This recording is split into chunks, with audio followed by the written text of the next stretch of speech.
गौरी, बाग की देखभाल करने और फल तोड़ने के लिए कुछ पंछियों की जरूरत है। मैंने सब पंछियों को काम करने की ऑफर दी है, पर सबने काम करने से इनकार कर दिया है।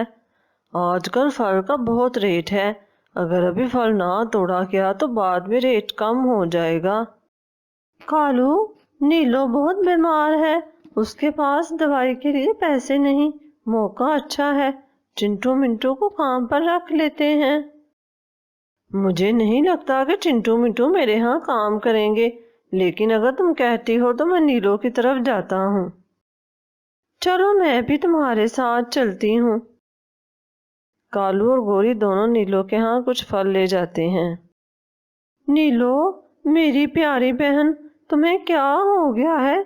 अभी तो कुछ दिन पहले ही तुम अच्छी भली थी। बस गोरी बहन, बीमारी आते कौन सा समय लगता है। नीलो, मैं तुम्हारा बड़ा भाई हूँ। अगर किसी चीज की जरूरत हुई तो बिना शर्माए मेरे कान में बता देना। कालू भाई, पहले तो मैं काम पर जाती थी, अब इस हाल में कुछ नहीं कर सकती। मुझे कुछ पैसों की जरूरत है, आप दे दे, मैं बाद में चुका दूंगी। नीलो, तुमने सारी जिंदगी बड़ी मेहनत की है, अब तुम्हें आराम की जरूरत है। खैर, तुम चिंटू मिंटू को मेरी तरफ भेजना, जितने भी पैसे चाहिए मैं इसे दे दूंगा। नीलो कालू और गोरी का शुक्रिया अदा करती है। अगले दिन नीलो मिंटू को पैसे लेने कालू के पास भेजती है। देखो मिंटू बेटा, तुम्हारी माता बहुत ज्यादा बीमार है और वो बुढ़ापे को भी पहुंच गई है। वो अब काम करने के काबिल नहीं। तुम मुझे अपने चचा की तरह समझो। अगर तुम्हारी माता तुम्हें मेरे यहाँ काम करने की इजाजत दे दे तो तुम दोनों भाई कल से मेरे यहाँ काम पर आ जाओ। फिर कालू मिंटू को कुछ पैसे देता है और मिंटू वहां से चला जाता है। मिंटू जब घर आता है तो वो माता को सारी बात बताता है। बेटा, मेरे होते हुए तुम दोनों को काम करने की कोई जरूरत नहीं। मैं कालू को बाद में कर्ज चुका दूंगी। नहीं माता, आप अब सिर्फ आराम करेंगी। हम अब बड़े हो गए हैं, वैसे भी हमें कभी न कभी तो काम करना ही है। चिंटू मिंटू की बार बार काम पर जाने की जिद करने पर नीलो मान जाती है। फिर वो अगले दिन माता को खाना और दवाई देकर काम पर आ जाते हैं। बेटा, आपने बहुत अच्छा किया है जो काम पर आ गए। आखिर आप नीलो के बहादुर बेटे हो। चलो शाबाश बेटा, काम पर लग जाओ। हमें आज 50 टोकरी फल तोड़ना है। चिंटू मिंटू सारा दिन सख्त गर्मी वहीं काम पर लगे रहते हैं और शाम को 50 टोकरी फल तोड़ देते हैं। चचा, हमने 50 टोकरी फल तोड़ दिया है।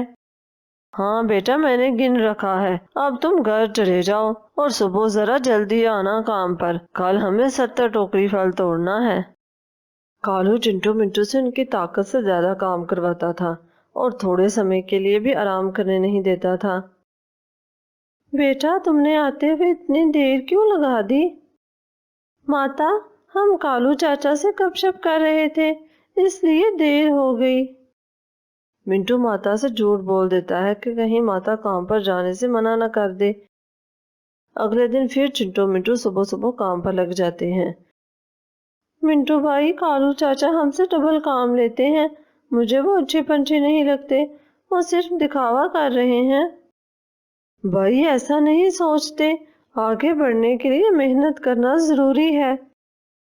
चाचा, कुछ पैसे दे दे, माता की दवाई खत्म हो गई है और घर में राशन भी नहीं है। बेटा, अभी तो मेरे पास पैसे नहीं, और वैसे भी आपके पिछले साल पैसे जो आपने उधार लिए थे वो अभी तक वापस नहीं किए। जैसे ही मुझे पैसे मिलते हैं मैं कुछ और आपको उधार दे दूंगा। ये सुनकर चिंटू मिंटू कालू को देखते ही रह जाते हैं। कालू ने बहुत सारा पैसा कमा लिया था क्योंकि वो रोज सबसे ज्यादा फल मंडी में बेच कर आता था। चिंटू भाई, तुम ठीक ही कह रहे थे। वाकई कालू चाचा ठीक पंछी नहीं है। भाई, ये अमीर लोग हमें बेवकूफ समझते हैं और हमारी गुर्बत का मजाक उड़ाते हैं। मुझे तो माता की दवाई की टेंशन हो रही है। हम खुद तो भूख सह लेंगे, पर माँ को भूखा नहीं देख सकते। एक दिन जिमी कालू से मिलने आता है तो वो चिंटू मिंटू को दिन भर काम करते देखकर हैरान रह जाता है। बेटा, तुम अपनी एज से कहीं ज्यादा बढ़कर काम कर रहे हो, ये तो खुद पर जुल्म है। चिंटू मिंटू जिमी को सारी बात बताते हैं। बेटा, ये कालू तो शुरू से ही बड़ा जालिम है। तुम दोनों मेरे साथ चलो, तुम आज से मेरे फलों को मंडी लेकर जाओगे।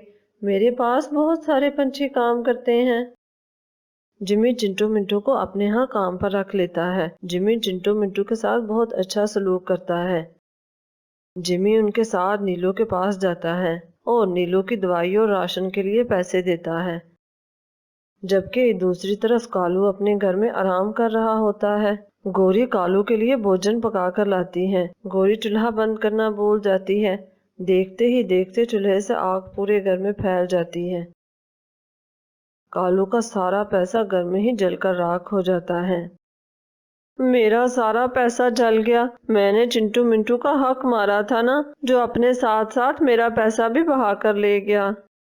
इस कहानी से हमें ये सीख मिलती है कि हमें दूसरों का हक नहीं मारना चाहिए। मजदूर की उजरत उसका पसीना खुश्क होने से पहले अदा करनी चाहिए और किसी पर भी उसकी जान से ज्यादा बोझ नहीं डालना चाहिए।